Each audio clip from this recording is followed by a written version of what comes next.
نبی کی ایک حکایت ہے کہ کون سی روٹی کس کو دینی ہے۔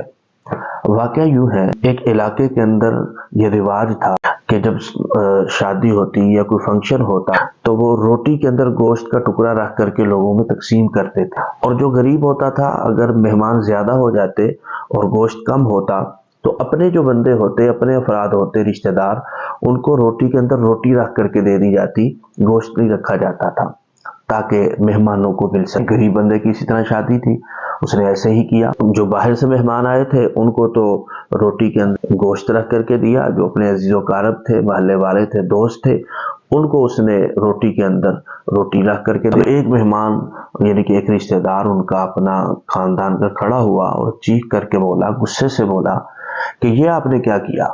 آپ نے روٹی کے اندر مجھے گوشت رکھ کر کے نہیں دی۔ اس نے کہا سوری، میں معذرت کرتا ہوں، آپ کو اجنبی لوگوں کے لیے ہم نے گوشت رکھا ہوا تھا، اپنے عزیز و اقارب کو تو ہم نے رشتہ داروں کو ہم نے روٹی کے اندر روٹی رکھ کر کے دی تاکہ باہر کے مہمانوں کو پورا ہو جائے، ہم آپ کو گوشت دیں گے۔ اس کو گوشت دے دیا اور کہا کہ ہم نے تو آپ کو اپنا سمجھا تھا، رشتہ دار سمجھا تھا، دوست سمجھا تھا، قریبی سمجھا تھا۔